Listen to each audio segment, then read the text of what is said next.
tramo de vías no está explotado. Con la posición del puerto seco de Valencia, diría ya, no el de Madrid, sino el de Valencia, estamos moviendo el 96% de la carga del puerto de Valencia, el otro 4% es el puerto de Algeciras, de Barcelona no olemos un contenedor y de Bilbao solamente algún que otro transporte. Como podéis ver, en sentido norte, donde ponen main terminals en Madrid, sería el norte, la terminal del puerto seco de Madrid está en el cogollo, ¿no?, de Madrid, está muy bien conectada con las vías a Bilbao, con la vía a Barcelona y con el acceso sur, que sería el de Algeciras y el de Valencia por la Alcázar de San Juan. La ubicación es estratégica. ¿Qué tenemos aquí? Pues una idea genial, un puerto seco interior, muy bien comunicado, para dar servicio a los puertos. Y ahora vienen los deberes. El ingeniero de caminos que diseñó esto, pues lo diseñó con ciertas limitaciones de aquel momento. Los trenes eran de 450 metros, con lo cual hasta ahí es perdonable. Tenemos vías de 435, vías de carga-descarga de 483, pero curiosamente hay algo que no cuadra aquí, que es la vía mando de 420. Oye, si el mínimo tener de 450, que menos que la vía de maniobra sea de 450, ¿no? Entonces, bueno, pues aquí ya comprenderéis mucho nuestros problemas para sacar vuestros trenes, entre otras cosas. Pero esto no quita para que el año 2013, 2014 y 2015 la terminal del puerto seco de Coslada moviera trenes de 750 metros de longitud entre Valencia, Puente Salmís en este caso, y Coslada. Bueno, y esto lo hacíamos con cierta rapidez, porque ocupábamos vía general por del orden de 40 minutos. Pero viene a demostrar que con intención estos trenes se pueden operar. Renfe los ha retirado y los ha retirado por una cuestión de rentabilidad. Bajo mi punto de vista es un error de comercialización, no de rentabilidad del propio tren. Movíamos trenes de 100 euros y se movían con cierta, diría, solvencia, ¿no?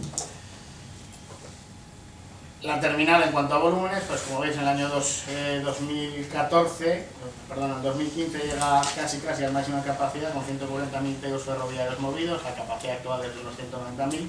Es una historia de éxito, y es una historia de éxito porque los agentes del puerto de Valencia, aquí presentes unos de ellos, ¿no? hay más, apostaron por este modelo. Este modelo, pues como veis, tiene toda la lógica posible, independientemente de las restricciones de infraestructura y demás. Los medios con los que funcionamos en la terminal pues son conocidos: grúas pórticos, grúas restacker, frontales vacíos, y este bicho de abajo raro es un locotractor que sirve en todas las maniobras ferroviarias.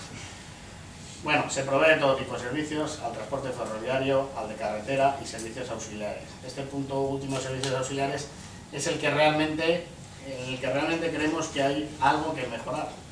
Podremos realizar las maniobras ferroviarias mejor o peor, más rápido, menor tiempo, no, depende del día, cómo nos levantemos ese día, como bien decía un usuario de la terminal esta mañana. Podemos cargar y descargar camiones o almacenarlos de una manera más o menos eficiente, pero donde sí creemos que hay un punto de mejora es en la gestión, por ejemplo, de los trámites aduaneros en cuanto a importación y la gestión de servicios para aduaneros para las mercancías de importación. Todo lo demás pues son servicios relacionados al contenedor de manera directa o indirecta. Como dos cabezas de puente que trabajamos, actualmente y de manera coordinada, Noatum Container Terminal Valencia, nuestra terminal en Valencia, como TCV, como MSC, estamos trabajando en que el Interland del puerto de Valencia sea Madrid y algo más, pero que ese volumen de contenedores distribuidos de importación y de exportación sea mayor, y en general todos los usuarios de este corredor ferroviario Valencia-Madrid estamos trabajando en el concepto de 2D, ¿no? Es el door to door, no, pues ese es el de carretera, ¿no? Nosotros mezclamos carretera y ferrocarril y decimos dock to door, desde el muelle hasta la puerta del cliente, un servicio integrado. Por otro lado, tenemos una asignatura pendiente que es la reducción de los movimientos horizontales extra y por tanto los tiempos de tránsito extra del contenedor de importación de referencia. Y para ello tenemos dos soluciones, ¿no? A muy corto plazo, la instalación de una nueva herramienta de gestión de terminal. Aquí tengo que decir, ingenieros, unidos porque en España no hay una empresa que sea capaz de proveer de una herramienta de gestión de terminales ferroviarias como Dios manda. Siempre dependemos de las herramientas de gestión de terminales marítimas, que está muy bien para los barcos, pero obviamente de 13.000 teus a 30 o a 40 o a 100, pues obviamente hay una distancia. No, hemos tenido que salir fuera de España, importaremos una herramienta europea que funciona a las mismas maravillas en Puerto de Rotterdam, con muchas terminales, que depende de una compañía belga. El problema es que tenemos que hablar con ellos en inglés, o en belga o en balón, depende del tío que venga, pero vamos a conseguir que esta terminal funcione de una manera más eficiente. En segundo lugar, y no menos importante, pero tiene un gran factor político, que ya veremos a ver cómo estamos en funciones, a ver cómo se desarrolla, es el proyecto 2811 de aduana marítima. Si hay aquí algún agente de aduana, alguno que tenga ya pues 6 o 7 años de profesión, esto lo conocerá porque no es nuevo. Es decir, es un concepto que se lleva manejando desde el 2008, creo recordar. Y por último, la ampliación de la terminal, la ampliación física de la terminal a 250.000 teus, que será la capacidad máxima que tendrá el puerto seco de Coslada en este caso. Como veis, entonces ampliamos físicamente en Valencia 750 metros en esta zona. Esta es la terminal la terminal pública de contenedores que explota Novatum. Las instalaciones actuales son estas, con 560 metros entre cantones, y la idea es ampliarla a 750, como os decía. Y en el caso de Coslada, pues la ampliación realmente pasa a tener, las vías pasan a tener una longitud de 600 metros, es decir, que no llegaríamos a 750, pero ampliaríamos su capacidad hasta los 250 metros. Bueno, con el proyecto de aduana marítima, rápidamente, actualmente con el sistema que tenemos implantado en España, pues tenemos unos altos tiempos de permanencia de los contenedores en las terminales de importación, tenemos un gran movimiento de movimientos horizontales entre las terminales marítimas, y todo este sistema impide también el desarrollo de medidas eficientes como los trenes, los shuttle train, o sea, trenes directos, un servicio, podríamos decir, regular y permanente, sin continuo movimiento, y la descarga directa desde el barco al tren. Esto ahora mismo es imposible. Junto con la Autoridad Portuaria de Valencia estamos intentando introducir el concepto de aduana marítima, que viene a ser que el puerto seco de Coslada sea el primer punto de la Unión Europea para mercancías de importación. Es decir, que el puerto de Valencia no sea más que un punto de transbordo. Y para conseguir la reducción de tiempos y demás se está utilizando el concepto nada nuevo de transbordo marítimo, es decir, un barco llegaría al puerto de Valencia, en este caso, con una declaración sumaria con una serie de contenedores, de los cuales dice, oye, ojo, de estos 5.000, pues hay 200 que se quedan aquí para importación. Entonces, estos contenedores se quedarían en puerto y se subiría luego a otro barco. Pues con este mismo concepto, lo que vamos a hacer es, en vez de que sea un barco el que escoja esos contenedores para irse a otro barco, a otro puerto, perdón, se subirán al tren. Y en materia documental, pues realmente estaremos utilizando los mismos procedimientos que se está utilizando en el transbordo marítimo. Esto obviamente nos va a permitir, uno, la reducción de tiempos de movimientos horizontales en el puerto, es decir, el contenedor irá desde la riba directamente al tren y se cargará, y cuando el tren esté lleno saldrá. Es decir, no hay que esperar a las listas de un operador, a las listas de la empresa estibadora, a la autorización por parte del Confronta. Simplemente el sistema aduanero permite que ese tren salga. Ese tren sigue llevando mercancía no comunitaria y no despachada, y se despachará directamente en Madrid, con lo cual ganaremos aproximadamente entre 24 y 48 horas. Y por otro lado, si evitamos que ese contenedor de importación vaya a las pilas marítimas de las terminales, obviamente reduciremos los movimientos, sean facturables o no, en las terminales portuarias. Como decía, en relación a la documentación, pues la documentación que se utilizará es la misma que se está utilizando a día de hoy, con diferencia que utilizamos en vez del barco el tren. La realidad de esto es que está muy avanzado en relación al puerto de Valencia, a la aduana de Valencia, y nos falta el último eslabón de todo este proceso, que es la Dirección General de Aduanas de Madrid, que obviamente es más centralista y depende de nuestro gobierno en funciones, con lo cual, aunque el Puerto del Estado tiene todo el empeño en desarrollar esto, bueno, pues esperaremos unas semanas a que esto se ponga en marcha otra vez.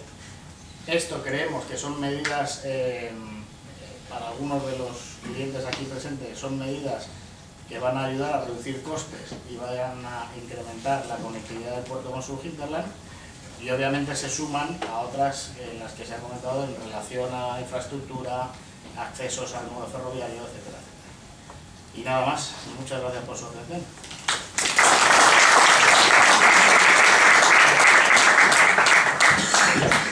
Muy bien, pues Todavía nos quedan unos minutitos, Tomás, para ver que han puesto muchos temas sobre la mesa. ¿Alguna pregunta que queráis formular, genérica o directa o dirigida a alguno de los ponentes? Sí. Sí, hola, buenos días. Mire, yo soy periodista y entonces por la actualidad tengo que seguir el día a día de la cuestión del corredor mediterráneo. Claro, yo escuchándoles lo que veo es que el uso del tren en la intermodalidad todavía es muy bajo. Eso a pesar de que existe un corredor expedito, ¿no?, para que los trenes vayan desde el puerto de Valencia hasta el de Coslada. La pregunta que les quería hacer era si creen que el corredor mediterráneo, tal y como se ha diseñado actualmente, el corredor mediterráneo tendrá alguna efectividad para aumentar el transporte de ferrocarril desde el puerto hacia el norte. A ver, ánimo. Si os pido que conteste 6 minutos para que demos la oportunidad de que haya alguna pregunta más. ¿Quién digáis vosotros? Pues yo mismo ahora os tocará las otras preguntas más fáciles. A ver, desde el punto de vista personal creo que no. Es decir, según se está gestionando actualmente todas las obras de infraestructura y sobre todo las competencias de unos u otros agentes sobre el propio corredor, pues dicen mucho de lo que nos espera en los próximos años, ¿no? Desde el punto de vista del contenedor, personalmente creo que el corredor ferroviario, el corredor marítimo ferroviario del Mediterráneo puede ayudar, pero ahí tienen que tener en cuenta que el sector marítimo cuenta con los barcos feeder, que aunque son más lentos tienen mayor capacidad.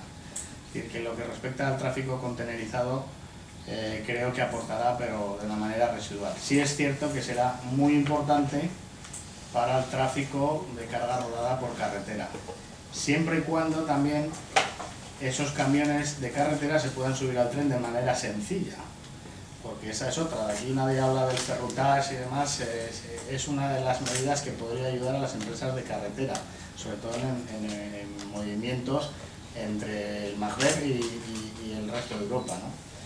El corredor mediterráneo para este tipo de mercancías, este tipo de transporte, será, yo creo que una pieza fundamental, pero obviamente bien desarrollado y sin ningún tipo de limitación en sus cabeceras, y podríamos decir empezando desde el puerto de Algeciras hasta la llegada a la frontera con Francia, ¿no? Es decir, que la respuesta bajo mi punto de vista es que a día de hoy, tal y como se está gestionando, tenemos corredor mediterráneo para largo.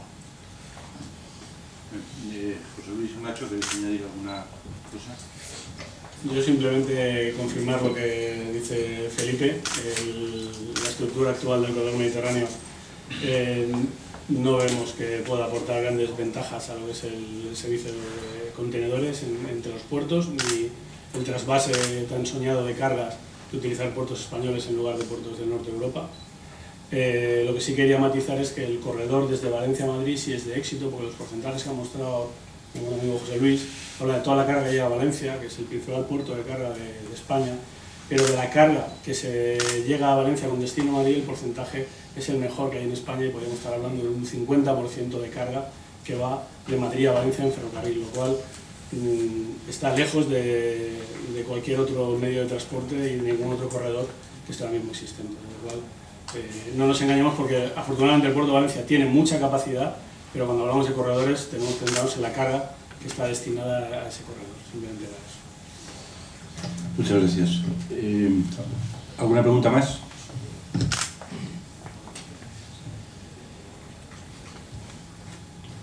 Bien, no voy a levantar la mesa con permiso de Tomás, ahora te doy la palabra, pero os lo digo para que os preparéis, porque quiero que me digáis cada uno una cosa que consideréis que es muy importante para que mejore la intermodalidad en este puerto, vinculada a vuestra terminal o a lo que consideréis, y así nos llevamos cosas muy concretas. ¿Quién me había pedido la palabra por ahí, por favor? Me llamo Diana, soy estudiante del máster de transporte management curriculum. Tenía un par de preguntas. La primera de ellas, tanto que estáis hablando de corredor mediterráneo, corredor Madrid, Valencia, quería saber vuestra opinión acerca del nivel, que creéis que es importante darle también el uso o hacer uso del corredor Cantabro-Mediterráneo justo en el tramo de Sagunto, Teruel-Zaragoza, que por lo que yo quiero entender que se está desviando todos los trayectos hacia Barcelona. ¿No creéis que, aparte de darle esa importancia a esos corredores, también se le debería de dar a ese tramo? Muchas gracias. Muy oportuna. Creo que algo ha dicho Nacho antes, pero podéis... Sí, por favor. Bueno, yo comparto esa idea de que el canal que nos ofrece el corredor con Zaragoza es vital para Valencia, La infraestructura que requiere de inversión para mejorar ese corredor no compensa, o sea, no es un obstáculo para los beneficios que ese corredor se obtendría, y ahora mismo hay unas trabas políticas que impiden que se desarrolle. Como he dicho antes, nosotros intentamos por 2 veces atender el mercado de Zaragoza, uno directamente con vía Teruel y otro incluso llegando a Tarragona y alcanzando Zaragoza. Los temas eran insoportables por coste y por tiempos y demás. Al final el mercado es el que marca qué corredor es interesante, qué corredor no es interesante. Pensar hace unos años que el corredor de Madrid era interesante cuando está justo en el límite de los 350 kilómetros, es decir, la idea de que un camión o el tren está justo en el límite de lo que es económicamente rentable decidir si camión o tren, y sin embargo el corredor de Madrid está ahí porque el mercado lo requiere, funciona, da servicio, cubre las expectativas del cliente y encima es sostenible, ¿no? Y ahora más ahora, por ejemplo, que el coste del petróleo está tan bajo que el tema del camión pues podría atacar incluso con precios más competitivos ese corredor. Aún así, ese corredor sigue vigente. Lo digo porque el mercado marca el territorio, marca la necesidad y hace viable o no una inversión. Yo creo que ahí nos queda mucho por hacer, político, empresarial, todos los grupos de presión, porque no es un tema que políticamente se tenga que decir más allá de lo que es real. Zaragoza es importante para alcanzar vía Valencia, Zaragoza área, Bilbao, Burgos, son áreas muy importantes que no se deben dejar abandonadas. Muchas gracias. ¿Alguien de la mesa? Sí. Por alusiones, porque soy también responsable de una terminal ferroviaria en Zaragoza Plaza, derivado de un concurso público que hizo la DIF hace unos años, en 2013. Agradezco las palabras de José Luis porque yo me allana el camino. El corredor, que es la línea 610, concretamente entre Zaragoza y Sagunto, adolece de mucha necesidad de inversión en infraestructura. Ahora bien, esa línea actualmente se está operando solamente de día porque no existe un sistema de seguridad de comunicación, que es el tren tierra. Ese sistema cuesta exactamente en torno a 4,2 millones de euros.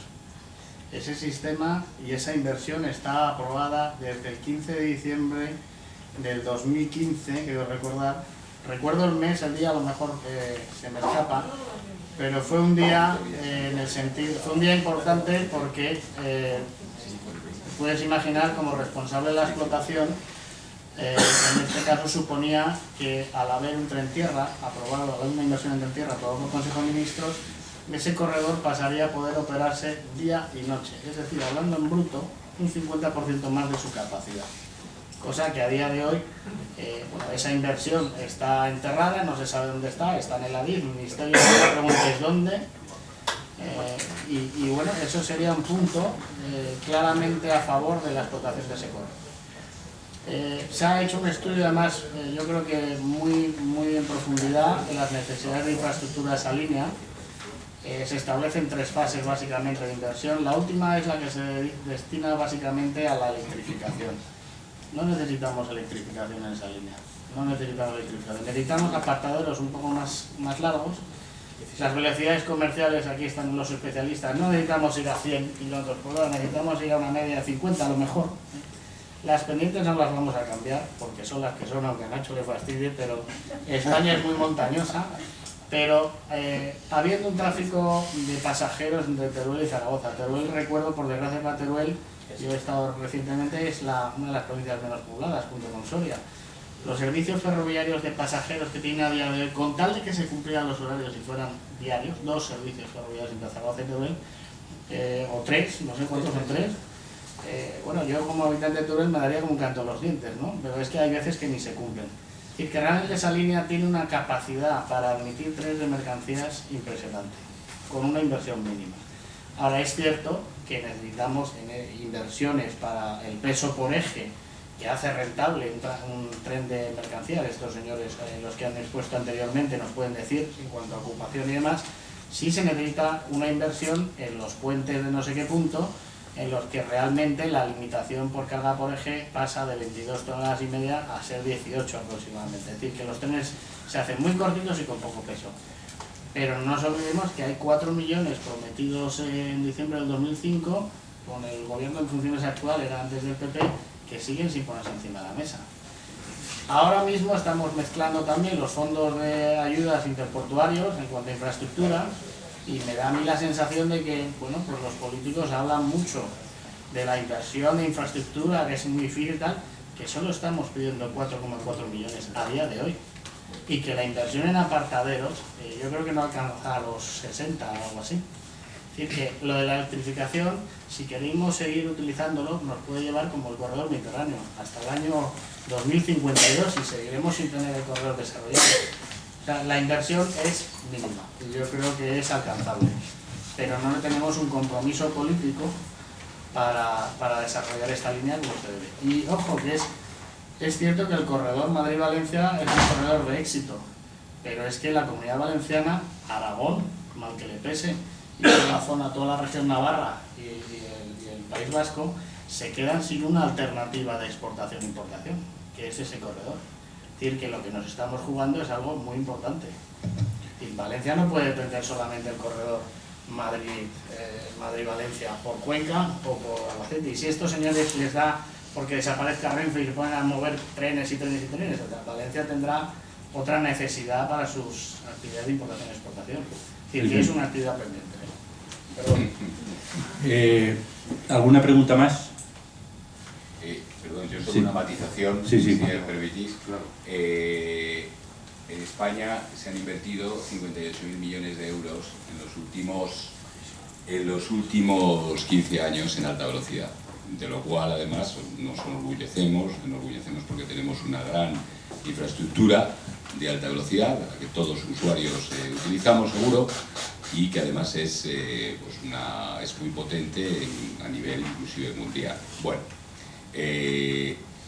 cuando estamos hablando de estas inversiones, por ejemplo la línea de Teruel, y con todos los condicionantes que puedan existir, que existen, es decir, es un problema no menor, es un problema inexistente. Es decir, poner una línea como esa en actividad, lo hemos debatido en el Ministerio varias veces, es algo verdaderamente sencillo, fácil, y que cualquier partida presupuestaria es viable para hacer y poner en marcha, con, por supuesto, lo que necesitan los servicios de mercancías, trenes regulares, en diésel, las pendientes no son un problema porque se superan con tecnología y con máquinas adecuadas, y efectivamente se pueden ir acometiendo mejoras con el tiempo, pero para empezar a lanzar los servicios. Mira, que hay una cuestión que es cómo es posible que se desarrolle un corredor teóricamente tan ineficiente, en principio, como es el Barcelona-Zaragoza, de esa forma tan importante en ferrocarril, y se prueba que no es así, que está funcionando y bien.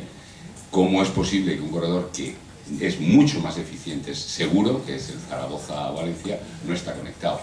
Eso solo obedece, evidentemente lo habéis dicho todos, pero a cuestiones políticas que trascienden completamente y que da la impresión de que quieren que desenclavan a un territorio en función de otro, porque si no, para nosotros los especialistas es inexplicable. O sea, no tenemos una explicación racional de por qué Valencia se le quita la posibilidad, además de alimentar el corredor mediterráneo, porque no nos olvidemos que un corredor internacional está alimentado de las diferentes antenas que tiene, y si no, no hay corredor. Nada más. Muchas gracias. ¿Alguna pregunta más? Bueno, ir pensando en lo que os he dicho. El resultado en el fútbol fue Valencia 2, Barcelona 3, si no recuerdo mal, ¿no? En materia ferroviaria, eso Felipe lo sabe bien porque no lo quería poner ni en una transparencia, pero al final lo puso. En materia ferroviaria, Puerto de Valencia-Zaragoza 0, Puerto de Barcelona-Zaragoza 23 a la semana. El Puerto de Valencia hace 0 trenes con Zaragoza y el puerto de Barcelona hace 23 a la semana. Ya ha subido 3 más. En el tiempo de descuento... Son casi 30. Aumenta el resultado. Nacho, una cosa, que le interese a MSC, al puerto, una cosa para mejorar la intermodalidad. La que tú consideres. Para mí, siendo pragmático y para que sea próxima en el tiempo, la mejora de las comunicaciones, lo que se ha comentado del PCS para el ferrocarril, y que todos los diferentes actores de la cadena, tanto terminales ferroviarias como terminales marítimas como operador, tengan un sistema único de comunicación donde a través de esa comunicación única podamos a nuestros clientes decirles cuál es la situación de su contenedor en tiempo real. José Luis, gracias mucho. Yo pienso que la gestión privada de los movimientos del ferrocarril dentro del entorno portuario son manifiestamente mejorables. Me consta que la APV está en esa línea, todavía dependen de ADIF, pero creo que si el resto del entorno trabaja 24 horas ininterrumpidamente, digamos, ADIF tiene que trabajar, o esa distribución de ferrocarril tiene que trabajar en ese entorno igual. Creo que es una mejora sustancial importante. Gracias, José Luis. Bueno, a mí me habéis quitado de las 3, pues las 2 primeras, que confirmo. Yo diría que la gestión de las coronas de cercanías, no solamente, es decir, el conflicto existente entre trenes de mercancías y trenes de pasajeros, tanto en Valencia como en Madrid. Y podría extenderlo a Zaragoza, a Barcelona, etc. Es un problema real. O sea, hacer bypasses ferroviarios para las mercancías. Muy bien, pues muchísimas gracias a los 3 ponentes por sus intervenciones y acabamos con esto ya. Muchas gracias.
Hola, buenos días a todos.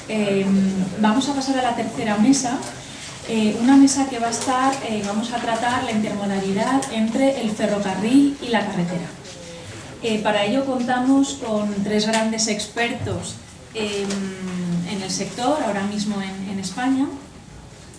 Quiero agradecer a los 3 su presencia aquí, especialmente a Juan, que viene un poco convaleciente y bueno, sé que estuvo a punto de no poder venir, pero afortunadamente aquí está entre nosotros. Entonces, os presento de mi derecha hacia Juan, ya son Carmelo Martínez, Yolanda Tienza y Juan Casteller. Entonces, si os parece, seguimos este orden, ¿vale?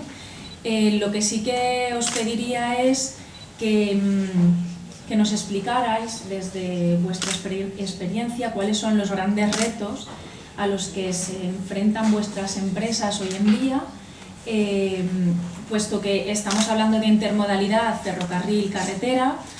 Hemos visto ya muchísimos problemas, ¿no?, que han salido en concreto en el modo del ferrocarril, y se ha apuntado ya también, José Luis Alabao ha comentado en la mesa anterior, uno de los problemas a los que nos enfrentamos además, que es el sector de la carretera, donde hoy en día, lo comentábamos ayer, hoy en día el gasoil está a precios muy bajos y por lo tanto hace que la competencia sea aún más complicada con el tema de la intermodalidad, ¿vale? Entonces os planteo esta propuesta y empezamos directamente.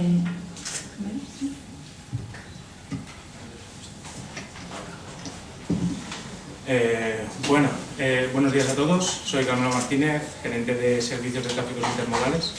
Es una empresa familiar de aquí, de Castellón, de la Comunidad Valenciana. Y primero de todo quería agradecer a José por la presentación, a Tomás Ruiz y al resto de la cátedra por la invitación y la oportunidad que me dan de poder hacer esta exposición. Que se va a basar más que nada en la experiencia de la empresa. Es una empresa familiar, una empresa nacida por la inquietud de un empresario de carretera al ver una terminal pequeñita en Villarreal, una terminal que tenía la grúa en el suelo y que con una pequeña inversión logró activarla, poder trabajar a 2 contenedores de altura y empezar tráficos de azulejo desde la terminal de Villarreal a puertos Barcelona y Murcia.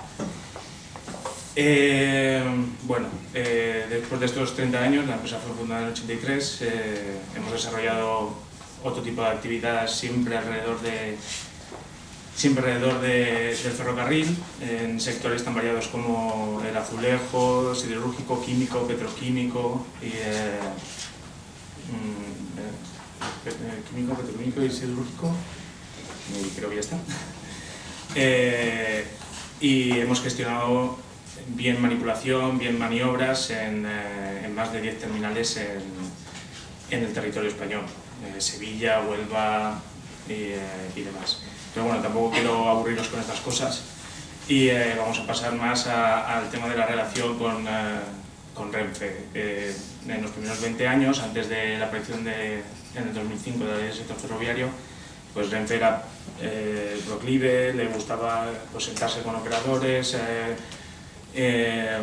fomentar tráficos, aunque en un principio no fueran rentables, siempre apoyado de la mano del Estado.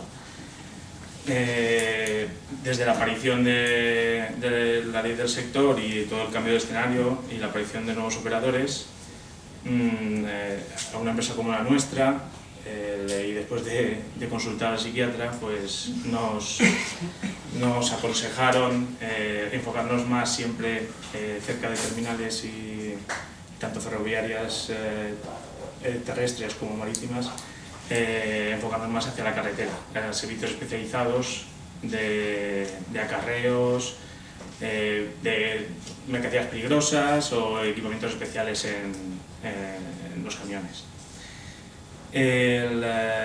Durante estos 10 años que ha pasado en el sector de la carretera, con una competencia muy numerosa, se ha ido haciendo competitiva, eficiente, pese al aumento en el precio del gasoil del 2008 en adelante, aunque ahora está bajando. Y mientras que en el lado ferroviario, el ADIF iba marcando unas pautas, el Estado iba marcando unas pautas que no dejaba pie a esa evolución de la competencia, aunque de boquita se ha ido abriendo, pero no lo suficiente. Los operadores ferroviarios privados, por su parte, ante el escenario, como bien han explicado, se basaban en intentar captar tráficos que ya tenía Renfe, mejorándolos en productividad, en eficiencia y otras herramientas que tiene el sector privado, y otros, al ver que Renfe iba dejando ciertos corredores vacíos de servicios, ellos decían que porque no eran eficientes, han tenido que recuperar esos tráficos y echarse al ruedo y poner esos servicios en marcha. Por nuestro lado, siempre hemos estado apoyando al sector ferroviario, nos hemos apoyado en amigos que han ido evolucionando servicios para continuar del lado del ferrocarril, y mientras tanto esperar a que este sector evolucione como está evolucionando, para que podamos de nuevo volver a estar más presente, a que nuestro porcentaje de tráfico sea más superior en el ferrocarril.